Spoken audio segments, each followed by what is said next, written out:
안녕하세요. 비탐성에 오신 빛의 교회 지체 여러분들을 사랑하고 축복합니다. 기도하심으로 2024년 3월 25일 비탐성을 시작하겠습니다. 하나님 아버지, 예수님의 부활을 준비하며 나아갑니다. 오늘 우리에게 오신 예수님에 대하여 더 알게 해주시고 예수님을 더욱 사랑하는 우리 모두가 되게 해주세요. 예수님의 이름으로 기도드립니다. 아멘. 이번 주는 예수님의 십자가와 부활에 대하여 더욱 집중하는 한 주가 되기를 소원합니다. 오늘 우리가 함께 공부할 말씀은 마태복음 26장 36절에서 46절입니다. 마태복음 26장 36절에서 37절. 그때 예수께서 제자들과 함께 겟세마네라고 하는 곳에 가서 그들에게 말씀하셨다. 내가 저기 가서 기도하는 동안에 너희는 여기에 앉아 있어라. 그리고 베드로와 세베대의 두 아들을 데리고 가서 근심하며 괴로워하기 시작하셨다. 예수님께서는 십자가의 사건 전에 겟세마네에 기도하러 가십니다. 같은 시간을 묘사하는 누가복음 22장 39절에서 보면 예수님께서는 늘 하시던 대로 가서 기도하셨다고 합니다. 예수님께서 늘 하시던 대로 습관과 같이 가서 기도하신 곳의 이름은 겟세마네입니다. 겟세마네의 뜻은 기름 짜는 틀입니다. 기름 짜는 그 시간에만 사람이 있지 그 시간을 제외하고는 사람이 돌아다니지 않는 조용하고 한적한 곳이라는 것이죠. 예수님께서는 절기마다 예루살렘에 오시면 다른 사람을 피해 한적한 작은 동네인 작은 동산인 겟세마네에서 기도하신 것입니다. 항상 예수님께서는 혼자 기도하러 가셨습니다. 그렇지만 오늘 십자가 사건 직전에 예수님께서는 다른 모습을 보이십니다. 예수님께서는 제자들과 함께 그리고 베드로와 세베대의 두 아들을 데리고는 조금 더 가까이 예수님께서 항상 기도하신 곳으로 들어가십니다. 마태복음 26장 38절. 그때 예수께서 그들에게 말씀하셨다. 내 마음이 괴로워 죽을 지경이다. 너희는 여기에 머무르며 나와 함께 깨어 있어라. 예수님께서는 베드로를 포함한 3명의 제자들에게 내 마음이 괴로워 죽을 지경이야 라고 말씀하시고 함께 깨어 있으라고 말씀하십니다.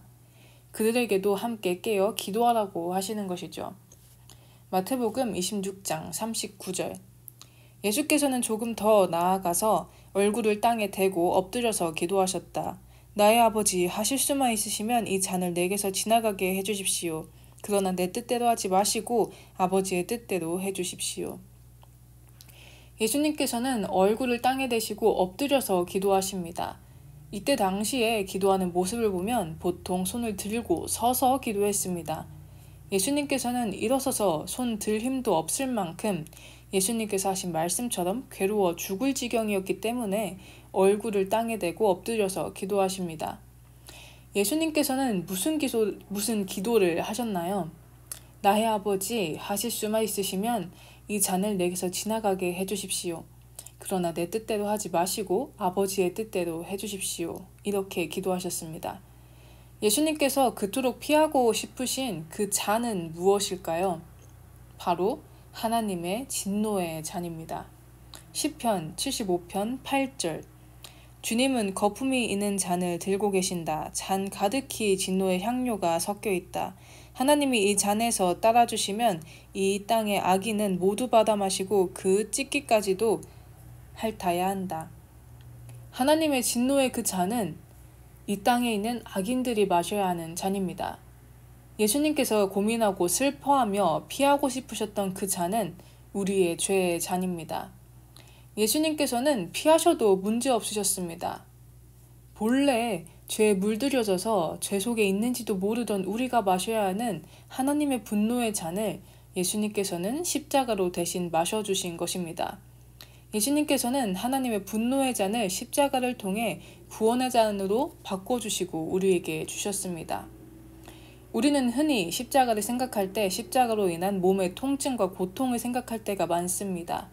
그러나 예수님에게 가장 고통스러운 것은 십자가로 인한 몸의 고통이 아닌 하나님의 분노의 쏟아짐이며 삼위일체 하나님으로 하나님과의 영원한 연계 속에 계셨던 예수님의 우리 죄의 짊어짐으로 인한 하나님과의 분리입니다. 예수님께서는 그토록 피하고 싶으셨지만 하나님께 이처럼 기도하십니다. 그러나 내 뜻대로 하지 마시고 아버지의 뜻대로 해주십시오. 예수님께서 원하시는 것은 하나님의 분노를 피하는 것이었지만 예수님께서는 자신의 뜻이 아닌 하나님 아버지의 뜻에 순종하시기를 기도하십니다. 예수님께서는 나를 따르려거든 자기를 부인하고 자기 십자가를 지고 따라야 한다고 말씀하십니다. 예수님 믿는 것은 나 자신을 부인하는 것입니다. 그리고 기도는 나 자신을 부인하는 시간입니다. 그리고 예수님께서는 자신을 부인하며 십자가를 지는 것이 어떤 것인지 몸소 보여주십니다. 예수님께서는 이렇게 나의 생각과 나의 뜻이 아닌 하나님의 뜻이 어떻게 순종해야 하는지 보여주시며 우리에게도 동일하게 하라고 말씀하시는 것입니다. 우리는 이렇게 질문할 수 있습니다. 이 순종 예수님이라 가능한 거 아닙니까? 라고 말할 수도 있습니다. 하지만 하나님께서는 자기 부인과 내려놓음을 도와주시는 분을 이미 우리에게 보내주셨습니다. 로마서 8장 26절. 이와 같이 성령께서도 우리의 약함을 도와주십니다. 우리는 어떻게 기도해야 할지도 알지 못하지만 성령께서 친히 이루 다 말할 수 없는 탄식으로 우리를 대신하여 간구하여 주십니다. 성령님께서는 우리의 기도, 우리의 약함을 도와주십니다. 나는 약하여서 더 이상 순종하고 싶지 않을 수도 있습니다. 예수님께서 우리에게 말씀하신 나를 부인하고 나의 십자가를 지라는 그 말씀이 너무 무거울 때도 있을 것입니다.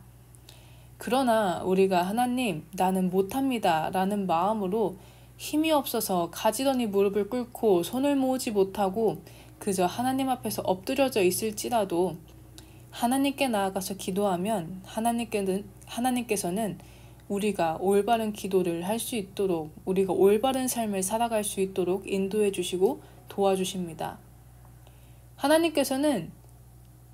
예수님께서는 제자들과 함께 겟세마네 동산으로 가셔서 이것을 보여주셨습니다. 누가복음에서 보면은 돌 던져서 닿을 만한 거리에서 예수님이 기도하셨다고 합니다. 예수님께서는 하나님의 뜻을 따라 살아가는 자기 자신을 부인하는 삶이 어떤 것인지를 보여주시는 것입니다. 제자들은 이때 어떻게 하고 있었을까요? 마태복음 26장 40에서 41절. 그리고 제자들에게 와서 보시니 그들은 자고 있었다. 그래서 베드로에게 말씀하셨다. 이렇게 너희는 1시간도 나와 함께 깨어 있을 수 없느냐?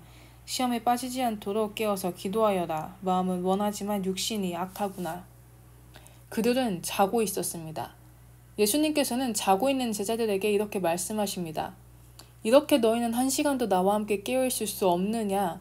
시험에 빠지지 않도록 깨어서 기도하여라. 마음은 원하지만 육신이 약하구나. 예수님께서는 제자들에게 시험에 빠지지 않도록 깨어서 기도하라고 하십니다. 신앙을 꺾으려고 하는 외적인 시련과 죄를 범할 수 있는 내적 유혹 앞에 굴복하지 않도록 기도하라고 하십니다. 하지만 42절에서 46절을 보면 제자들은 너무 졸려서 눈을 뜰 수 없을 정도의 모습이었습니다. 그들은 기도하지 않았습니다. 이후에 제자들은 예수님이 군사들에게 잡히시던 그날 모두 도망칩니다. 그들은 신앙을 꺾는 외적인 시련에 굴복하며 예수님을 떠나게 됩니다. 예수님을 믿는 것은 결코 쉬운 일이 아닙니다. 예수님이 나의 주인이시며 구원자라는 그 믿음이 밑바탕이 되어 있기에 우리의 뜻이 아닌 하나님의 뜻으로 살아가야 하는 것이 바로 우리의 삶이 되어야 합니다. 그러한 어려움의 연속 속에서 우리가 예수님을 계속해서 믿을 수 있도록 나의 마음이 흔들리지 않도록 하는 힘은 기도에서 나옵니다. 우리 예수님의 십자가와 부활을 생각하고 기념하는 이 한 주는 우리 함께 기도하기 원합니다. 한 주간 하나님, 나도 예수님처럼 하나님의 뜻에 순종하는 사람이 되게 해주세요 라고 기도하는 우리가 되기를 원합니다. 기도하심으로 비탐성을 마치겠습니다. 살아계신 하나님, 우리가 하나님의 말씀에 순종하는 사람들이 되기 원합니다. 우리가 시험에 빠지지 않도록 기도하오니 우리와 함께 해주시고 우리를 도와주세요. 예수님의 이름으로 기도드립니다. 아멘.